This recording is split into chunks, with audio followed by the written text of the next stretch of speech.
आज मैं आपको अमिताभ बच्चन, सचिन तेंदुलकर और अक्षय कुमार की कायरता बताने आया हूं।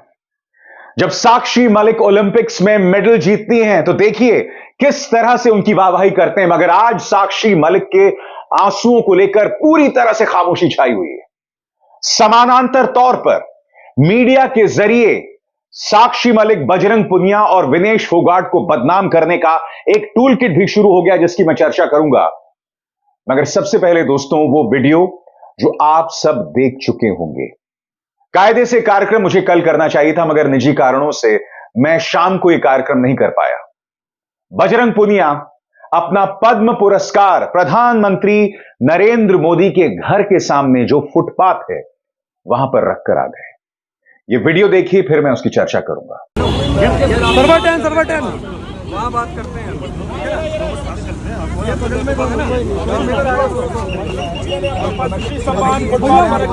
देखिए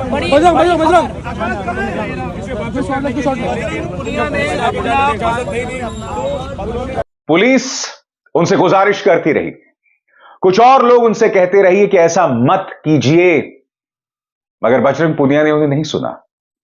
और आप जानते हैं, जब बजरंग पुनिया ने इस वीडियो को अपने सोशल मीडिया हैंडल्स पर डाला तो उसके नीचे कुछ टिप्पणियों को पढ़िएगा दोस्तों। भाजपा के प्रचार तंत्र के गुर्गे जिस तरह के अश्लील शब्दों का इस्तेमाल उनके लिए कर रहे थे ना, वो शॉकिंग था। उनसे कहा जा रहा था कि जो पैसा तुमने देश से लिया है वो भी वापस करो, यानी कि एक तरफ उनकी बेइज्जती करो, उनका सम्मान उनसे छीन लो। अब ये कह रहे हैं कि पैसा भी वापस करो, यानी कि ये लोग भूखे सड़कों पर आ जाएं, भूखे मर जाएं। इनके अंदर की इंसानियत इस तरह से खत्म हो गई है। अब बजरंग पुनिया, साक्षी मलिक और विनेश फोगाट से कहा जा रहा है कि जो तुम्हें पैसे मिले हैं सम्मान के तौर पर, वो सब वापस करो। इनका बस करे तो इनकी नौकरी तक छीन लें। इनके अंदर की इंसानियत इस कदर से मर चुकी है। प्रधानमंत्री खामोश है, स्मृति ईरानी खामोश है। कितनी शॉकिंग बात है ये। मगर सबसे ज्यादा शॉकिंग है ऐसे लोगों की खामोशी जिन्होंने साक्षी मलिक के मेडल मिलने पर जश्न मनाया था। बहती गंगा में ये लोग हाथ धो रहे थे। आज मैं एक बहुत बड़ी बात कहने वाला हूं। अमिताभ बच्चन, आप एक कायर हैं। सचिन तेंदुलकर, आप एक कायर हैं। और ये मेरे लिए बहुत बड़ी बात इसलिए दोस्तों क्योंकि ये दोनों मेरे हीरोज हैं। इन दोनों के प्रति मेरी दीवानगी है, मेरी मोहब्बत है। मैं लोगों से भिड़ जाया करता था इन लोगों की मोहब्बत में, मगर आज मैं कहना चाहता हूं आप कायर हो। मैं आपको याद दिलाना चाहूंगा कि आपने साक्षी मलिक की उपलब्धियों पर क्या कहा था, और मैं आपको आगे जाकर यह भी बतलाऊंगा कि ये दो पत्रकार किस तरह से साक्षी मलिक, बजरंग पुनिया और विनेश फोगाट के मुद्दे पर एक टूल किट चला रहे हैं। और यह टूल किट कहां से आया है यह आपको बतलाने की जरूरत नहीं है दोस्तों।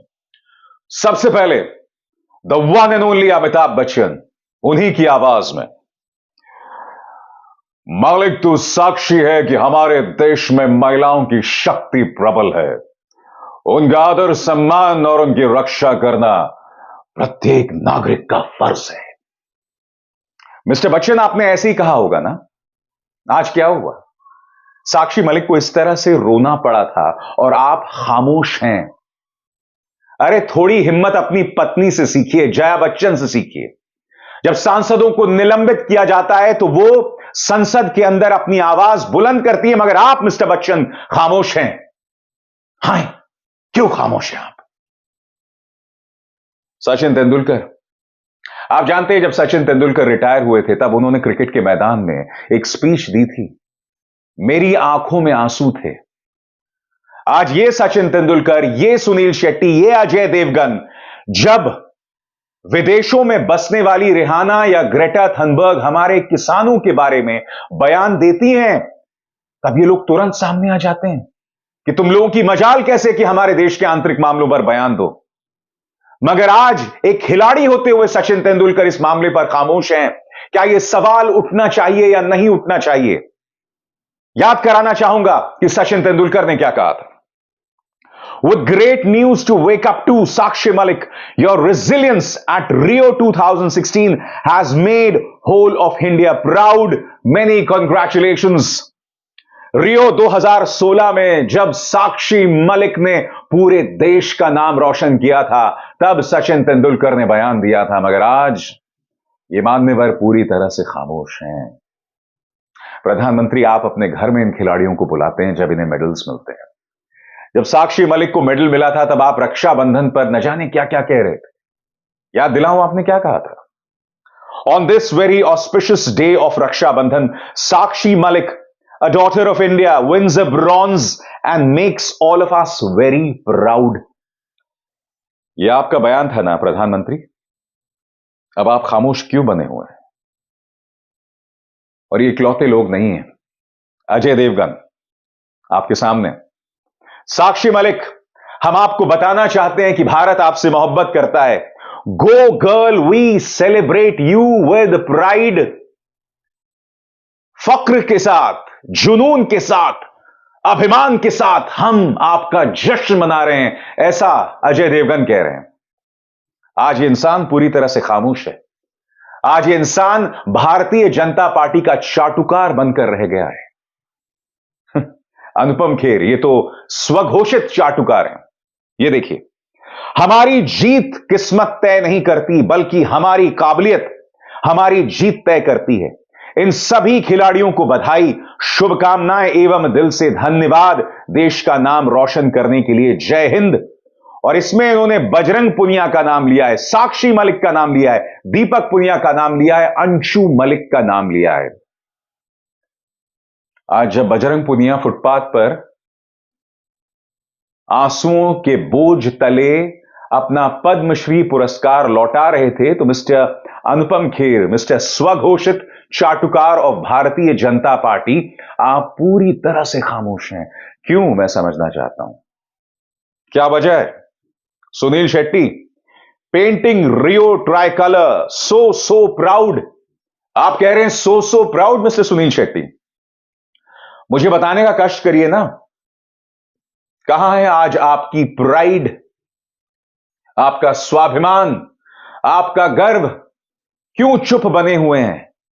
जब एक टूल किट जारी होता है, जब फरमान जारी होता है, तो देखिए लाइन से लग जाते हैं ये लोग बोलने के लिए, मगर आज ये चुप बने हुए हैं। देश की महिला और बाल विकास कल्याण मंत्री राहुल गांधी की personal troll minister Smriti Irani, thank you Sakshi Malik for giving the country another reason to cheer on Raksha Bandhan. Congrats for Rio 2016 win. You've done India proud. बधाई दे रही हैं यहां पर ये साक्षी मलिक को। ये सब चुप हैं, ये इनकी कायरता है। इस पर मुझे हैरत नहीं होनी चाहिए, मगर आप जानते हैं बेशर्मी की तमाम हदों को पार कर रहा है गोदी मीडिया। अब एक टूल किट जारी हो गया है और अब साक्षी मलिक, बजरंग पुनिया और विनेश फोगाट पर निशाना साधा जा रहा है। सबसे पहले दोस्तों, यह पत्रकार मुकेश अंबानी के न्यूज चैनल का, जिस पर दंगा भड़काने को लेकर राजस्थान में केस दर्ज था, ये देखिए इसकी बेशर्मी, देखिए इस आदमी क्या कह रहा है। उपराष्ट्रपति की खिल्ली मामले में विपक्ष के खिलाफ जाट समाज सड़कों पर आया, उसी समय साक्षी का संन्यास, विपक्ष का जाट कार्ड, कांग्रेस की पीसी और मुलाकात, टाइमिंग संदेहास्पद है। पहले भी कुछ पहलवानों के टूल किट के रूप में इस्तेमाल करने के आरोप लगे हैं। मेडल विसर्जन के बाद अब ये, यानी कि किसी ने उपराष्ट्रपति की मिमिक्री कर दी तो वो जाट समुदाय का अपमान है, मगर जब हमारे किसानों को जमीन पर रौंदा जा रहा था तब वो जाटों का अपमान नहीं था। जब साक्षी मलिक को इस तरह से दिल्ली पुलिस खदेड़ रही थी तब जाटों का अपमान इस व्यक्ति को नहीं दिखाई दिया। जब प्रधानमंत्री ये कहते हैं कि 500-600 किसान मेरी वजह से थोड़ा ना मरे हैं, तब वो जाटों का अपमान नहीं था। जब केंद्र सरकार सरकारी एफिडेविट में यह कहती है कि किसान आंदोलन में खालिस्तानियों का प्रवेश हो गया है, अर्बन नक्सल जैसे शब्दों का इस्तेमाल किया जाता है, पाकिस्तान जैसे शब्दों का इस्तेमाल किया जाता है, तब जाटों का अपमान नहीं होता। जब राकेश टिकैत का मजाक उड़ाया जाता है, जब यह कहा जाता है कि तुम्हारी चमड़ी उधेड़ दी जाएगी, तब जाटों का अपमान नहीं दिखाई देता। मगर हां, किसी ने अगर जगदीप धनखड़ जी की मिमिक्री कर दी तो वो जाटों का अपमान हो गया। इतनी बेशर्मी कहां से लाते हैं ये लोग? तो इसकी करतूत तो आपने देखी। अब तिहाड़ नरेश की करतूत देखिए। इसने कार्यक्रम चलाया, खिलाड़ियों की सारी मांगे मानी तो चुनाव में भेदभाव कैसे। क्या इसी मासूमियत के चलते तिहाड़ में प्रवेश हो गया था तुम्हारा? क्या इसी मासूमियत के चलते वो वीडियो सामने आया था जहां 100 करोड़ की कथित वसूली की जा रही थी? बताइए, कितने मासूमियत से व्यक्ति कह रहा है कि खिलाड़ियों की सारी मांगे मान ली गई हैं। समझदार इंसान, मैं तुम्हें याद दिलाना चाहूंगा, दिल्ली पुलिस की चार्जशीट में जो उसने अदालत में दाखिल की है, 6 महिलाओं की गवाहियां हैं, जिसका जिक्र मैं अपने शो में कर चुका हूं। उन गवाहियों में कहा गया है कि बृजभूषण शरण सिंह ने किस तरह से उन खिलाड़ियों का अपमान किया, उनकी सांस चेक करने के बहाने उनकी छाती पर हाथ रखा। यह सब चार्जशीट में है, मगर आज तक बृजभूषण शरण सिंह के ऊपर कोई आंच नहीं आई। जब संजय सिंह कुश्ती संघ के अध्यक्ष बने थे, तब याद कीजिएगा बृजभूषण शरण सिंह ने क्या कहा था कि मेरा दबदबा है और दबदबा रहेगा। कितनी मासूमियत से ये दंगाई, ये तिहाड़ी पत्रकार आज कह रहे हैं कि खिलाड़ियों की सभी मांगे मान ली गई। अरे उस चार्जशीट में क्या लिखा हुआ है जो अदालत में दाखिल हुआ है? क्या तुमने उस चार्जशीट के आधार पर पूछा मोदी सरकार से कि आपने बृजभूषण शरण सिंह पर क्या कार्रवाई की? नहीं, ये लोग नहीं पूछेंगे। उल्टा ये लोग टूल किट चलाएंगे बजरंग पुनिया को बदनाम करने के लिए, साक्षी मलिक को बदनाम करने के लिए। किसके सहारे? जगदीप धनखड़ की सो कॉल्ड मिमिक्री के बहाने। आज बजरंग पुनिया ने उस पद्मश्री पुरस्कार को फुटपाथ पर रखते हुए प्रधानमंत्री नरेंद्र मोदी के नाम एक खत लिखा है। लंबा चौड़ा खत है दोस्तों आपकी स्क्रीन पर, मगर मैं आपको उसके आखिरी 2 पैराग्राफ्स पढ़ के सुनाऊंगा। सुनिएगा, इसके जरिए वो अपनी व्यथा, गांव में बसने वाले परिवारों की बेटियों की व्यथा किस तरह से बयां कर रहे हैं, और मैं उसकी चर्चा करूंगा। वो क्या कह रहे हैं, ध्यान से सुनिएगा। खेल हमारी महिला खिलाड़ियों के जीवन में जबरदस्त बदलाव लेकर आए थे। पहले देहात में कल्पना नहीं कर सकता था कि देहाती मैदानों में लड़के लड़कियां एक साथ खेलते दिखेंगे, लेकिन पहली पीढ़ी की महिला खिलाड़ियों की हिम्मत के कारण ऐसा हो सका। हर गांव में आपको लड़कियां खेलती दिख जाएंगी और वे खेलने के लिए देश विदेश तक जा रही हैं। लेकिन जिनका दबदबा कायम हुआ है या रहेगा, उनकी परछाई तक महिला खिलाड़ियों को डराती है, और अब वो पूरी तरह दोबारा काबिज हो गए हैं। उनके गले में फूल मालाओं वाली फोटो आप तक पहुंची होगी। जिन बेटियों को बेटी बचाओ बेटी पढ़ाओ की ब्रांड एम्बेसडर बनना था, उनको इस हाल में पहुंचा दिया गया है कि उनको अपने खेल से ही पीछे हटना पड़ा। हम सम्मानित पहलवान कुछ नहीं कर सके। महिला पहलवानों को अपमानित किए जाने के बाद मैं सम्मानित बनकर अपनी जिंदगी नहीं जी पाऊंगा। ऐसी जिंदगी कचोटेगी ताउम्र मुझे, इसीलिए यह सम्मान मैं आपको लौटा रहा हूं। आगे क्या कह रहे हैं, जब किसी कार्यक्रम में जाते थे तो मंच संचालक हमें पद्मश्री, खेल रत्न और अर्जुन अवॉर्डी पहलवान बताकर हमारा परिचय करवाता था तो लोग बड़े चाव से तालियां पीटते थे। अब कोई ऐसे बुलाएगा तो मुझे घिन आएगी, क्योंकि इतने सम्मान होने के बावजूद एक सम्मानित जीवन जो हर महिला पहलवान जीना चाहती है, उससे उन्हें वंचित कर दिया गया है। मुझे ईश्वर में पूरा विश्वास है कि उनके घर देर है अंधेर नहीं। अन्याय पर एक दिन न्याय की जरूर जीत होगी। आपका बजरंग पुनिया, असम्मानित पहलवान। आपको समझना पड़ेगा कि बजरंग पुनिया ये तमाम बातें क्यों कह रहे हैं। लंबा चौड़ा खत है, मैंने आपको सबसे अहम हिस्सा पढ़ के सुनाया। मैं पहले भी कह चुका हूं, पश्चिमी उत्तर प्रदेश, हरियाणा, पंजाब के गांवों में बसने वाली जो लड़कियां हैं ना हमारी, उनमें से कई गरीब परिवार से आती हैं, और अब तक उनके मां बाप को लगता था कि भाई खेल इनका भविष्य है, अच्छा खेलेंगी, देश का नाम रोशन करेंगी, मेडल पाएंगी, मेडल नहीं पाएंगी तो नौकरियां पाएंगी। यह जरिया था उनके लिए गरीबी से बाहर निकलने का और उन लड़कियों का अच्छा भविष्य तय करने का। क्योंकि हो क्या जाता है कि अगर यह भविष्य ना हो तो उन लड़कियों की कहीं शादियां की जाती हैं और जिंदगी भर चूल्हे के सामने उनकी उम्र बीत जाती है। मगर खेल ने उनको एक रास्ता दिया था। अब अगर खेल पर ऐसे लोग काबिज होंगे, जैसा कि बजरंग पुनिया कह रहे हैं, ऐसे लोग काबिज होंगे जो उनका यौन शोषण करेंगे, तो आप सोच सकते हैं कि कौन मां बाप इन बच्चियों को खेल में भेजना चाहेगा। मोदी सरकार पीढ़ियों की पीढ़ियां बर्बाद कर रही है। ये तमाम खिलाड़ी जो हमारा नाम रोशन करते खेल में, अब उनके मां बाप उन्हें नहीं भेजेंगे, क्योंकि मन में एक डर रहेगा हमेशा।